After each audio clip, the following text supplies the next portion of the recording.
ළමා ආඥා පනතේ ප්‍රධාන අරමුණු මොනවාද? ළමා වරදකරුවන් තමන්ගේ පවුලේ අයත් සමග සිටිය හැකිද?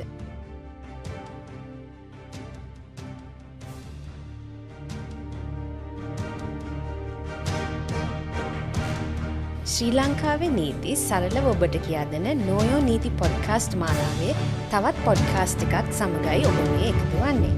අද අපි කතා කරන්න යන්නේ 1939 අංක 48 දරන ළමා ආඥා පනත සහ ඊට පසුකාලීනව සිදු වූ සංශෝධන පනත් සම්බන්ධවයි. මේ ගැන කතා කරන්න අපි ආරාධනා කරා පරිවාස හා ළමා ආරක්ෂණ සේවා දෙපාර්තමේන්තුවේ ජ්‍යෙෂ්ඨ පරිවාස නිලධාරී නිර්මලී පෙරේරා මහත්මියට.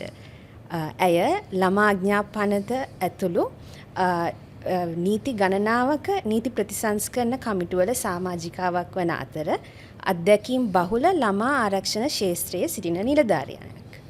අද සංවාදය පටන් ගන්න මම අහන්න කැමතියි ළමා ආඥා පනතේ ප්‍රධාන අරමුණ කුමක්ද? මේකේ ප්‍රධාන අරමුණු ගතොත් අපිට අරමුණු වශයෙන් ගතොත් අරමුණු 4ක් තියෙනවා. මූලිකවම කියන්න ඕනේ මේ ළමා ආඥා පනත කියන එක අපි අනිත් නීතිත් එක්ක සංසන්දනාත්මකව බලනකොට සමහර නීති තියෙනවා වැරදි වලට දඬුවම් නිර්මාණය කරලා තියෙනවා. නමුත් මේ නීතිය එහෙම එකක් නෙමෙයි. මේක ඇවිල්ලා ක්‍රියාපටිපාටියක් තමයි සඳහන් වෙන්නේ මේ නීතියේ. අපි පළවෙනි අරමුණ හැටියට ගත්තොත් මේකේ තියෙනවා ළමා වරදකරුවෙක් වුණාම ඒ වරදකරුවා සම්බන්ධයෙන් කොහොමද අධීක්ෂණයක් පවත්වාගෙන යන්නේ? ඒ අධීක්ෂණය පවත්වාගෙන යෑම එක අරමුණක්. ඊට පස්සේ ඒකම කියනවා ළමා බාරය ආරක්ෂාව අවශ්‍ය ළමෙක් આવොත් කොහොමද එයාගේ ආරක්ෂාව අපි සලසන්නේ කියන එක. ඒක තමයි මේකේ පළවෙනි අරමුණ වෙන්නේ. ඊට පස්සේ අනිත් අරමුණ හැටියට ගත්තොත් එහෙම අපි දන්නවා අපරාධ නඩු විධාන සංග්‍රහය ගත්තොත් එහෙම අපරාධ නඩු විධාන සංග්‍රහයේ ඒකේ ભેදයක් නැහැ. වැඩිහිටියන්ටයි ළමයින්ටයි හැම කෙනාටම එක ක්‍රමවේදයක් තියෙන. හැබැයි ඊට අභිමුඛ වෙන විදිහට ළමා ආඥා පනතෙන් ළමයින් සඳහා වූ විශේෂිත ක්‍රියාපටිපාටියක් හඳුන්වලා තියෙනවා. ඒක තමයි මේකේ දෙවෙනි අරමුණ හැටියට ගන්න පුළුවන් වෙන්නේ. ඒ වගේම තුන්වෙනි අරමුණ හැටියට ගන්න පුළුවන් ළමයාගේ උපරිම යහපත සැලසීම. උපරිම යහපත සැලසනවයි කියලා කිව්වට පස්සේ අපි දන්නවා ඒක විවිධ විදිහට අර්ථකථනය කරන්න පුළුවන්. හැබැයි අධිකරණයක් හමුවට ඉදිරිපත් කරන ළමයෙක්ගේ සියලුම අවශ්‍යතා ඉටු කිරීම මේ උපරිම යහපත සැලකීම කියන එකේ අර්ථ ගැන්වෙනවා. ඒ වගේම 4 වෙනුවට ගත්තොත් එහෙම අපි ළමා අධිකරණ පිහිටුවීමේ ක්‍රියාපටිපාටියත් මේකට ඇතුළත් වෙනවා. මේ අරමුණු 4 තමයි මේකේ මූලික වශයෙන් අපිට සලකන්න පුළුවන්. එතකොට ළමා ආඥා පනතේ වපසරියට අයත් වෙන ළමුන් ගැන අපි කතා කරොත් කොහොමද? මේකේ වපසරියට ඇතුල් වෙන ළමයි ගත්තාම ඒක අපිට කාණ්ඩ දෙකකට හඳුන්වන්න පුළුවන්. එක කණ්ඩායමක් ඉන්නවා ළමා වරදකරුවන් කියන කොටසක් ඉන්නවා. දැන් මේ ළමා වරදකරුවන් කියලා ගත්තාම අපිට කියන්න පුළුවන් මුලින්ම සැකකරුවෙක් වෙන්නේ. ඊට පස්සේ තමයි නඩු විභාගයකින් අනතුරුව ළමයා වරදකරුවෙක් බවට තීරණය වුණාට පස්සේ එයා වරදකරුවෙක් බවට පත් වෙලා ඊට පස්සේ ඒ ළමයා වෙනුවෙන් සඳහන් ක්‍රියාපටිපාටිය මොනවද අපි කළ යුත්තේ කියන එක අධිකරණය තීන්දුව කරාට පස්සේ ඒ ළමයා සම්බන්ධයෙන් කටයුතු කිරීම මේකේ එක කොටසක් හැටියට අපි සලකනවා ළමා සැකකරුවන් සහ ළමා වරදකරුවා. අනිත් පැත්තෙන් ගත්තාම වෙනවා බාරය හා ආරක්ෂාව අවශ්‍ය ළමයි. මේ බාරය හා ආරක්ෂාව අවශ්‍ය ළමයා කියන එක්කෙනා ගත්තාම අපිට ඒක කොටස් දෙකකට සලකන්න පුළුවන්. එක කොටසක් තමයි අපි ඒක කිව්වොත් එහෙම දෙවෙනි කාණ්ඩය ගත්තාම පස්සේ අපරාධයක වින්දිතයෙක් කියන එක ගත්තොත් එහෙම අපි දන්නවා සමහර ළමයින් ඉන්නවා විවිධාකාරයෙන් අපයෝජනයට ලක් වෙනවා. ඒක මානසිකව, ශාරීරික, අධ්‍යාත්මික වශයෙන් වෙන අපයෝජනයක් වෙන්න පුළුවන්. එතකොට එහෙම ළමයින්ට වැඩිහිටියෙක් අතින් තමයි මේ අපයෝජන බොහෝ අවස්ථාවලදී සිද්ධ වෙන්නේ. එහෙම සිද්ධ වුණ අවස්ථාවක එයා අපරාධයක වින්දිතයෙක් වෙනවා. මෙන්න මේ ළමයාවත් අපි සලකනවා බාරය හා ආරක්ෂාව අවශ්‍ය ළමෙක් හැටියට.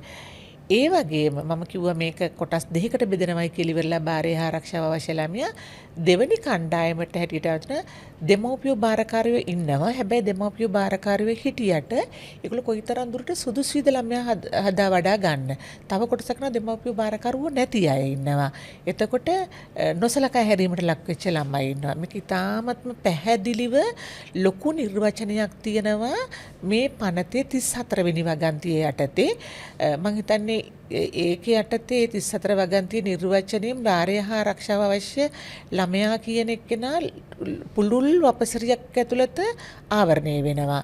එතකොට මොනම ආකාරයකින් හෝ අපයෝජනයකට ලක් වෙච්ච ළමයෙක් හෝ දෙමව්පියන් බාරකරුවෝ නැති දෙමව්පියන් බාරකරුවෝ හිටියත් ඔවුන් නුසුදුසු නම් ළමයා රැක බලා ගන්න ඒ ළමයාත් සලකනවා බාරය හා ආරක්ෂාව අවශ්‍ය ළමයෙක් හැටියට. අපි දන්නවා වැඩිහිටි වැරදිකරුවන්ට වඩා දරුවන්ට වෙනස් ආකාරයෙන් සලකන්න ළමා ආඥා පනතේ ප්‍රතිපාදන තියෙනවා.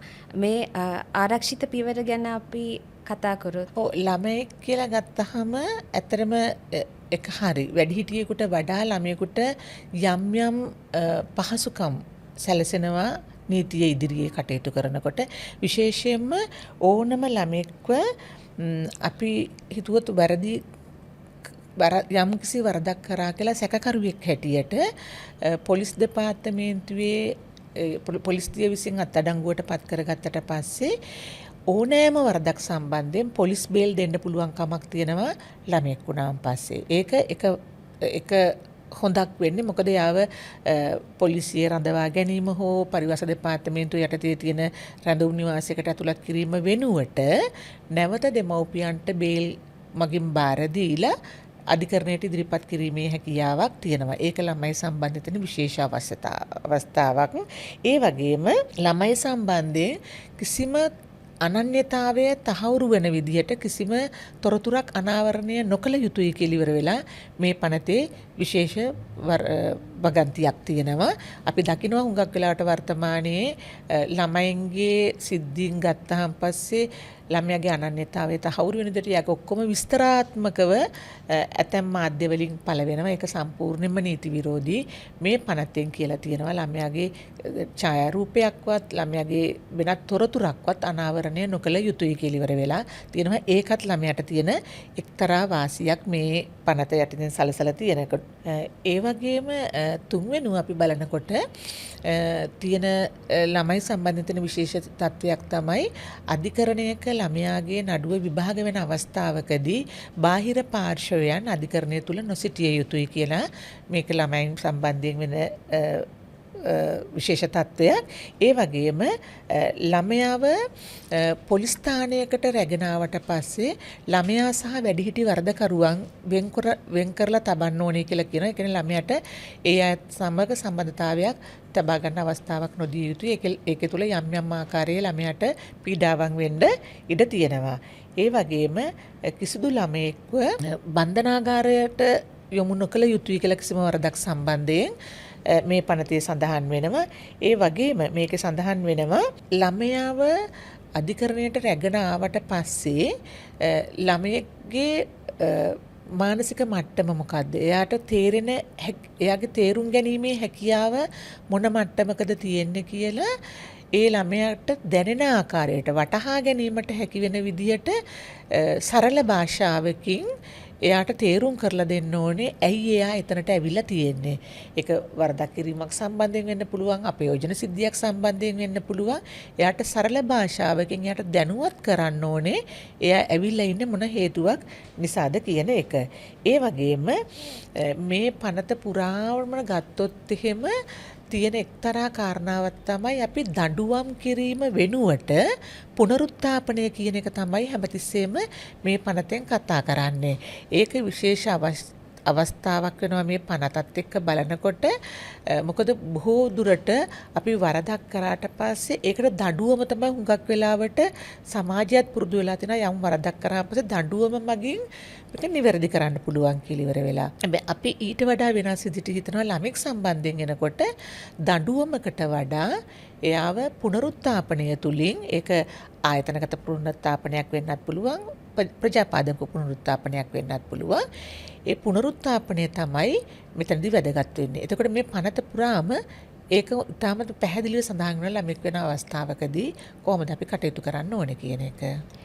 එතකොට ළමා ආඥාපනත යටතේ පරිවාස නිලධාරීන් ළමයින්ගේ සාධනය සම්බන්ධයෙන් ප්‍රධාන කාර්යයක් ඉටු කරනවා. ඔවුන් මේ සිදු කරන කාර්යය කුමක්ද? මෙතනදී අපි ගත්තහම පරිවාස නිලධාරීගේ භූමිකාව ගත්තහම ඒක අපිට කොටස් 4කට බෙදලා කතා කරන්න පුළුවන්. පළවෙනි එක තමයි අපි ගත්තාම ළමයින්ගේ ආරක්ෂාව. අපි කලින් කතා කරා ළමයින් මොන ළමයින්ද අධිකරණයට එන්නේ, මේ ළමයි වර්ග මොනවද කියලා ඉවර වෙලා. ඒ කුමනාකාරයෙන් ළමා සැකකරුවෙක් වෙන්න පුළුවන්, ළමා වරදකරුවෙක් වෙන්න පුළුවන්, බාහිර ආරක්ෂාව අවශ්‍ය ළමෙක් වෙන්න පුළුවන්. මේ කවුරුත් අධිකරණයට ආවත් එයාලගේ ආරක්ෂාව සලසන එක පරිවාස නිලධාරිගේ මූලික කාර්යභාරයක් වෙනවා. මේක ඇවිල්ලා අපිට කියන්න බෑ මේක පොලිස් ආරක්ෂාව සම්බන්ධයෙන් නෙමෙයි අපි මෙතන කතා කරන්නේ. ඊට වඩා එහාට ගිය ළමයාගේ සම්පූර්ණයෙන්ම ගත්තහම එයාට සැලසෙන ආරක්ෂණය ගැන තමයි අපි එතන කතා කරන්නේ. ආරක්ෂාවට වඩා ආරක්ෂණය කොහොමද කරන්න කියන එක ගැන තමයි පරිවාස නිලධාරිගේ මූලික කාර්යභාරයක් වෙනවා. ඒ වගේම අපි දන්නවා දෙවෙනුව තක්සේරු කිරීම. මං කොටස් 4ක් යටතේ පරිවාස නිලධාරී කටයුතු කරනවා කියලා කිව්වා. දෙවෙනි එක තමයි තක්සේරු කිරීම. ඇසෙස්මන්ට් එකක් කරන්න ඕනේ. ඒ ළමයාගේ මොන විදිහටද ඒ ළමයාගේ පෞල් පසුබිම ඒක අපි වෙනමම කතා කරන්න පුළුවන් අපිට.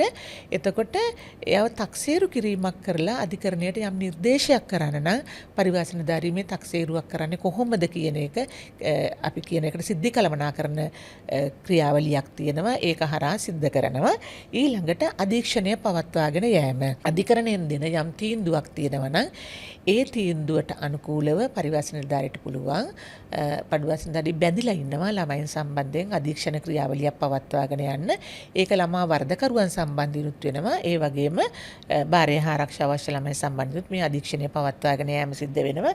ඒ වගේම පුනරුත්ථාපනය. ඒක දීර්ඝව විස්තර කරන්න පුළුවන් දෙයක්. ආයතනික පුනරුත්ථාපනය වගේම ආයතනික නොවන පුනරුත්ථාපනයත් මෙතනදී අදහස් කෙරෙනවා. එතකොට අපි බැලුවොත් එහෙම ඇත්තටම මම කලිනුත් සඳහන් කරා වගේ පරිවාස නිලධාරීගේ කාර්යභාරයේ මූලික හරයක් හැටියට සලකන්න පුළුවන් අපිට ආරක්ෂාව සහ සුබසාධනය සැලසීම.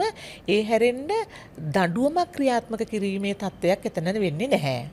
අධිකට පද්ධතිය හා සම්බන්ධන වන දරුවන් ආරක්ෂා කිරීමට පරිවාස නිලධාරීන් විශේෂයෙන්ම ශ්‍රී ලංකා පොලිසිය ඒ වගේම අධිකරණය සමග කටයුතු කරනවා. ඔවුන් කොහොමද මේ සම්බන්ධීකරණ කටයුතු කරන්නේ?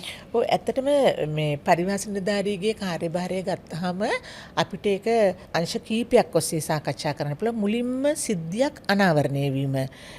අපි දන්නවා යම් කිසි සිදුවීමක් ළමා වරදකරුවෙකුට වෙන්න පුළුවන්, ළමා බාහිර ආරක්ෂාව අවශ්‍ය ළමෙක් සම්බන්ධයෙන් වෙන්න පුළුවන්. ඉස්සෙල්ලා මේ සිද්ධිය වාර්තා වෙන්නේ පොලිසියට. බොහෝ අවස්ථාවලදී පොලිසිය තමයි ඊට පස්සේ මැදිහත් වෙන්නේ. මේ පනතේ පොලිසියට මේ තොරතුරු ආවට පස්සේ පොලිසිය බාහිරයට ළමයව ගත්තට පස්සේ මේකේ තියෙනවා 17 එක වගන්තිය යටතේ පරිවාස නිලධාරීව දැනුවත් කළ යුතුයි කියලා. මේක ඉතාමත්ම හොඳින් මේ වෙනකොට ලංකාව තුල ක්‍රියාත්මක වෙනවා. විශාල දැනුවත් කිරීමේ වැඩසටහන් රාශියක් කරලා තියෙනවා.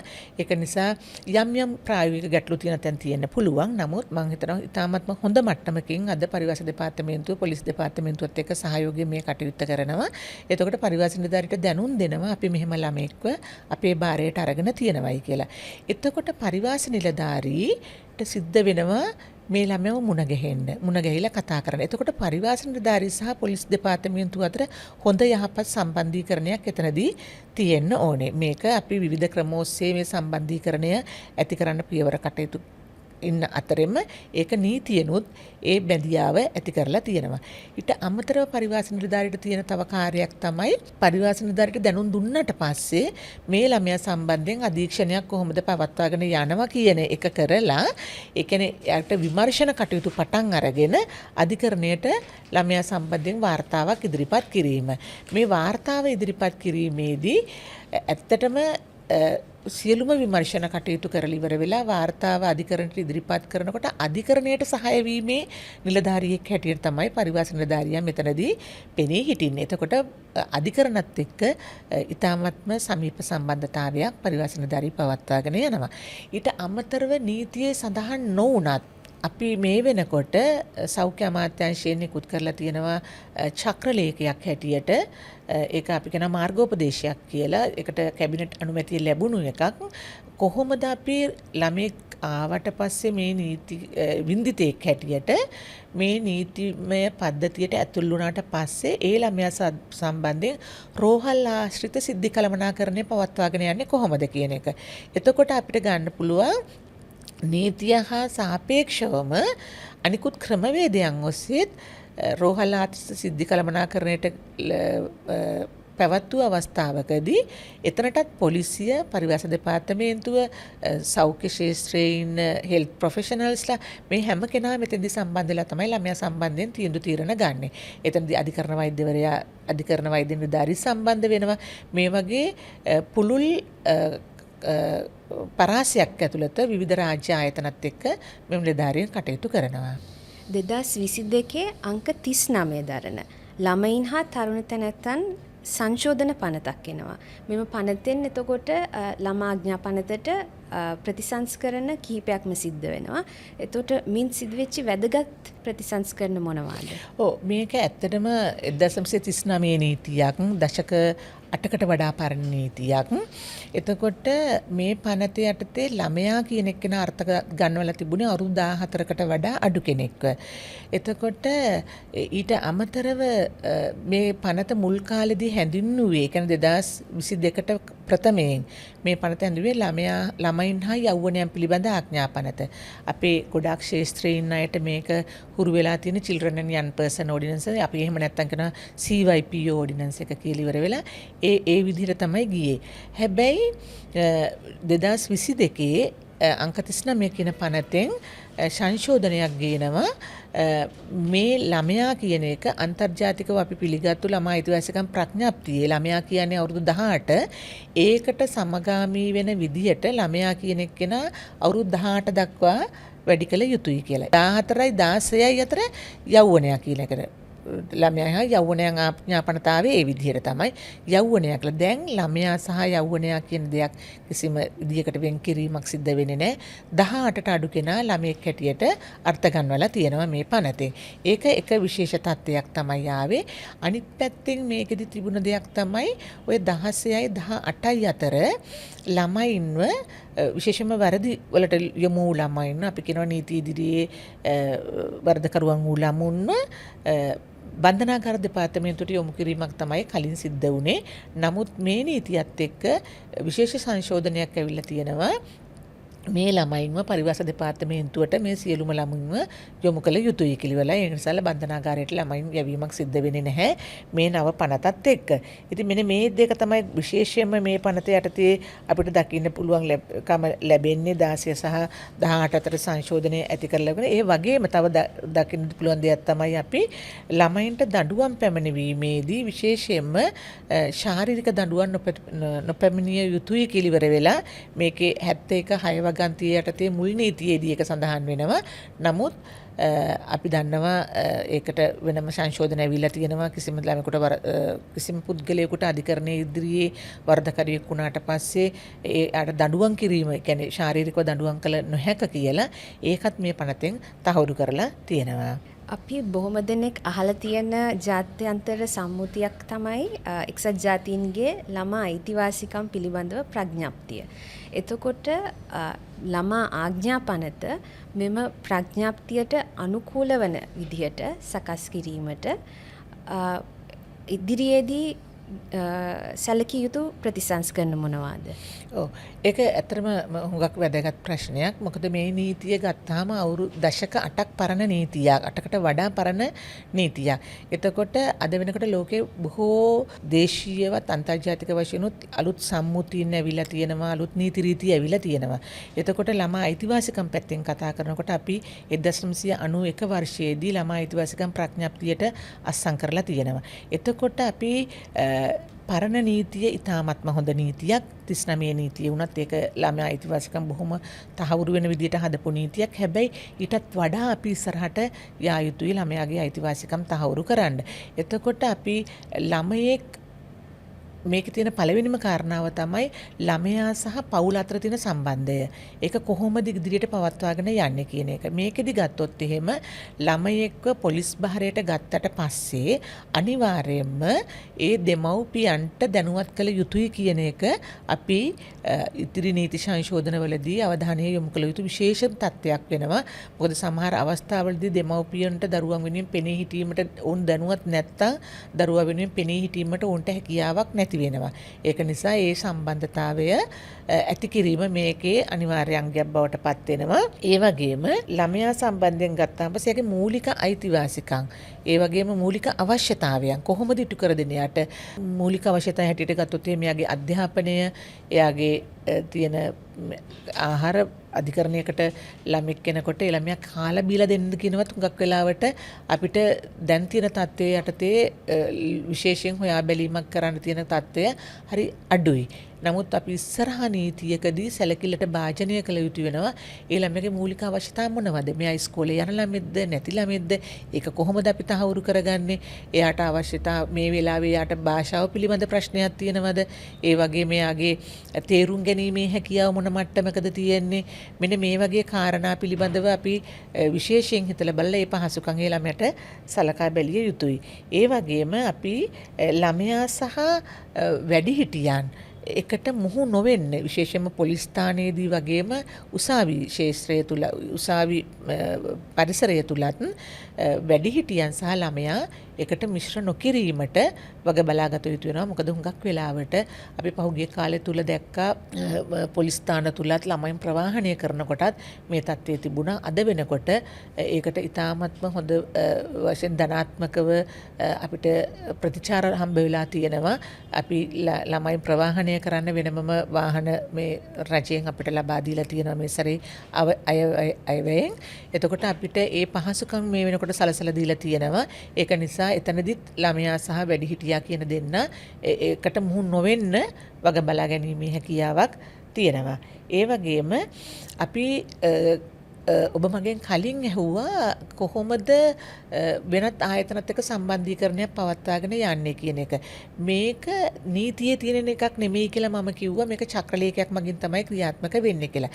හැබැයි අපි හිතනවා මේක නීතියක් බවට පත් කිරීම තමයි වඩාත් හොඳ වෙන්නේ. එතකොට අපි දන්නවා කේස් කන්ෆරන්සින් සිස්ටම් කියලා අපි කතා කරනවා. එතකොට මේ කේස් කන්ෆරන්ස් එකකදී කොහොමද කේස් මැනේජ්මන්ට් ගැන කතා කරනවා. කේස් කන්ෆරන්ස් වලට කලින් කොහොමද මේ සිද්ධිය කළමනාකරණය කරන්නේ? ළමයා වෙනුවෙන් කවුද ඉන්න කේස් මැනේජර්? එතකොට සිද්ධි කළමනාකරු කවුද කියන එක. ඉතින් එහෙ වගේ සිද්ධි කළමනාකරුවෙක්පත් කිරීම බොහෝ දුරට පරිවාස නිලධාරී ඉන්නවා. එයා සිද්ධිය පටන්ගත්තු ස්ථානයේ ඉඳලා සිද්ධිය අවසාන වෙනකම්ම එක කෙනෙක් තමයි ළමයා වෙනුවෙන් පෙනී හිටින්නේ. ඒ වගේම ඒ සිද්ධි මාලාව ඇතුළතදී කොහොමද රෝහලත් එක්ක කටයුතු කරන්නේ? කොහොමද අනිකුත් රාජ්‍ය ආයතනත් එක්ක කටයුතු කරන්නේ? ඒක පොලිසිය වෙන්න පුළුවන්, ලීගල් ඒඩ් වෙන්න පුළුවන්, සෞඛ්‍ය පැත්තෙන් වෙන්න පුළුවන්, අධිකරණ ව්‍යුහය පැත්තෙන් වෙන්න පුළුවන්. ඒ ඕනෑම ආයතනයක් එක්ක කටයුතු කරන්න අපිට ක්‍රමවේදයක් තිබිය යුතුයි. මේක අපි නීතියට ගේන්න මේ වෙනකොට සාකච්ඡා මට්ටමේ පවතිනවා. ඉතින් මම හිතනවා මෙන්න මේ වගේ කාරණා ගණනාවක්ම අපිට මෙතනදී සකස් කරන්න පුළුවන්. ඒ වගේම ලීගල් ඒඩ් කමිෂන් එක. අපි දන්නවා දැනට තියෙන තත්ත්වයේ අනුව දෙමව්පියෝ දැනුවත් නම්, බාරකරුවෝ දැනුවත් නම්, එහෙම නැත්නම් තව කවුරුහරි උදව් කරනවා නම් විතරයි ඒගොල්ලන්ට මෙන්න මෙහෙම නීති ආධාර කමිෂන් සභාවක් තියෙනවා. එතනට ගිහලා උදව් ගන්න පුළුවන් කියන එක ගැන ඒගොල්ලන්ට දැනුවත් වීමක් කළොත් විතරයි යන්න පුළුවන්කම තියෙන්නේ. හැබැයි අපි නීතියට කෙලින්ම හඳුන්වලා දෙනවා නම් නීති ආධාරයක් අවශ්‍ය දරුවෙක් වෙනුවෙන් නීතිය ඇතුළතින්ම නීතියේ මේ පනතක් තුලින්ම කවුරු හරි නිලධාරියෙක් ඉඳලා ළමයෙකුට සහාය දක්වන කෙනෙක් ඉන්නවා නම් මම හිතනවා ඒක ළමයන්ට ඒ තියෙන වර්තමානයේ තියෙන ප්‍රායෝගික ගැටලුව බොහෝ දුරට විසඳ ගන්න පුළුවන් වෙයි කියලා. මේ වගේ කාරණා ගණනාවක් තමයි අපි නව නීතියට ඇතුළත් කිරීම මේකත් ඇතුළුව මම හිතනවා ළමයින්ට වඩාත් හොඳ සේවාවක් ලබා දෙන්න නම් ඔවුන්ට යුක්තිය පසඳලීමේ යාන්ත්‍රණය ඇතුලේ ශක්තිමත්ව කිසිම කෙනෙක් තවදුරටත් වින්දිතියෙක් බවට පත් නොකරන නම් මේ වගේ කාරණා අපි ආමන්ත්‍රණය කළ යුතු වෙනවා. අනිත් කාරණාව තමයි මට තවත් සඳහන් කරන්න ඕනේ දෙයක් මෙතන. අපි හුඟක් වෙලාවට හිතනවා ළමයෙක් වරදක් කරාට පස්සේ ඒ ළමයව ආයතනයක් ඇතුලේ හිර කරලා ආයතනික පුනරුත්ථාපනයක් ලබා දීම තමයි හොඳ කියන මතයක් සමාජයේ තියෙනවා. හැබැයි අපි දකින්නේ ඒකේ ආකාරයෙන් නෙමෙයි. අධිකරණ මේ සම්බන්ධයෙන් හුඟක් දැනුවත් වෙලා තියෙනවා. එතකොට අපි හිතනවා ඒ ළමයව විවෘත පරිසරයේ තියෙන එක තමයි වඩාත්ම හොඳ. මෙහිදී අපි අලුත් නීතියක් හඳුන්වලා දෙන අවස්ථාවකදී අපි විශේෂයෙන්ම සලකන්න ඕනේ මේ අපි දැන් ඩයිවර්ෂන් කියලා ගොඩක් අය කතා කරන ක්‍රමයක් තියෙනවා. ඒ කියන්නේ ළමයව සමත මණ්ඩලයට යොමු කරලා ඉවර වෙලා සමත මණ්ඩලයෙන් මේ ප්‍රශ්නය එතනින් ඉවර අවසන් කිරීම කළ යුතු වෙනවා. මේක අපි නීතියක් හැටියට හඳුන්වලා දෙනවා නම් ඒ නීතියට මේක ඇතුළත් විය යුතුයි.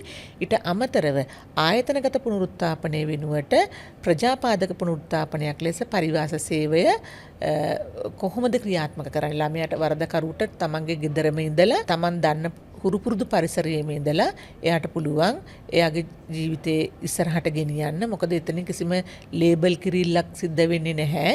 ඒ ළමයා සාමාන්‍ය පුද්ගලයෙක් හැටියට සමාජයේ ජීවත් වෙන්න පුළුවන්. හැබැයි පරිවාස නිලධාරිගේ අධීක්ෂණයක් සහ මඟ පෙන්වීමක් යටතේ. මෙන්න මේ කාරණාව වඩාත් ඉස්මතු කිරීමක් සිද්ධ කරන්න ඕනකම තියෙනවා. මොකද ආයතනගත පුනරුත්ථාපනය කියන එක සිදුවිය යුත්තේ අවසානම ක්‍රියාවලියක් හැටියටයි. ළමා ආඥා පනතේ ඇති නීතිමය ප්‍රතිපාදන පිළිබඳ දැනුවත් වීම දරුවන්ගේ අයිතීන් රැක ගැනීම සහ යුක්තිය උදෙසා ගත හැකි පළමුවෙනි පියවරයි. අද දින මේ පිළිබඳව අප සමග සාකච්ඡා කිරීමට අප සමග එක් වූ ඔබතුමියට ස්තුතිවන්ත වෙන අතර තවත් දවසක මෙවැනි නීතියක් සමගින් ඔබ හා එක්වීමට බලාපොරොත්තුවෙන් අද අපි සමුගන්නවා.